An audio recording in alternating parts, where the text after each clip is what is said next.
Myra media ప్రేక్షకులకు స్వాగతం సుస్వాగతం. మీకోసం ఒక లేటెస్ట్ అప్డేట్ ఏంటి అనంటే తెలుగు ఇండస్ట్రీకి ప్రస్తుతం నిజంగా ఒక మంచి కాలం నడుస్తుందని చెప్పుకోవాలి. ఎందుకంటే అండి మన సినిమా జాతీయ స్థాయిలో మొత్తం వరల్డ్ వైడ్గా ఫేమస్ అవుతుంది.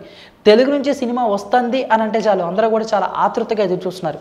దానికి ముఖ్యమైన కారణం బాహుబలి అని చెప్పాలి. బాహుబలి తీసిన మన రాజమౌళి గారు ఆయన ఒక మెట్టు ఎక్కడమే కాకుండా తెలుగు సినిమాను కూడా 10 మెట్లు ఎక్కించారు. అయితే ప్రస్తుతం ఆయన తీస్తున్న చిత్రం త్రిబుల్ ఆర్.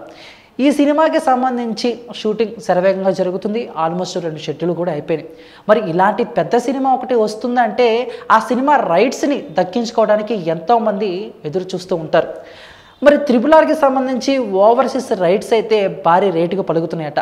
దర్శక నిర్మాతలు ఓవర్సీస్ రైట్స్ విషయంలో భారీగా డిమాండ్ చేస్తున్నారట. 1 కాదు 2 కాదు ఏకంగా 75 కోట్ల వరకు ఓవర్సీస్ రైట్స్ వీళ్ళు డిమాండ్ చేయడం జరుగుతుంది.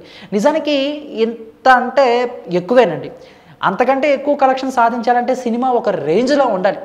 రాజమౌళి గారు డైరెక్టర్, బాహుబలి తర్వాత ఆయన తీస్తున్న చిత్రం, అందులోనూ రామ్ చరణ్ గారు, మన ఎన్టీఆర్ గారు మల్టీ స్టారర్ కాబట్టి కొంతమందికి అయితే నమ్మకం ఉంది అని చెప్తున్నారు విశ్లేషకులు. ఏదేమైనా కూడా 75 కోట్లు ఓవర్సీస్ రైట్స్ అనేవి మన తెలుగు 2 స్టేట్ల వరకు స్టార్ హీరోలకు వచ్చే డిమాండ్ అని. మరి ఈ డిమాండ్ని ఓవర్సీస్లోనే ఎంత పలుకుతుంటే ఇక విడి టైంలో మిగతా ప్లేస్లో త్రిబుల్ ఆర్కి ఎంత డిమాండ్ చేస్తారు అని చెప్పేసి ఇంకొంతమందిలో క్వశ్చన్ మార్క్ అయితే వస్తుంది.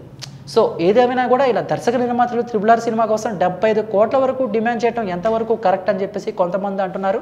ఇంకొంతమంది ఏమో మరి ఆ సినిమా రేంజ్లో ఉంటుందని చెప్పేసి ఇంకొంతమంది అంటున్నారు.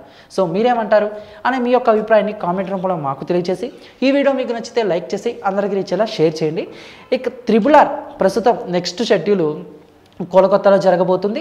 దీంట్లో రామ్ చరణ్ గారు అలానే ఎన్టీఆర్ గారితో పాటు హీరోయిన్లు కూడా పాల్గొనబోతున్నారు. కానీ హీరోయిన్స్ ఎవరనేది ఇంకా రాజమౌళి గారు అఫీషియల్గా అనౌన్స్ చేయలేదు కాబట్టి దానికోసం మనం వెయిట్ చేద్దాం. So thank you.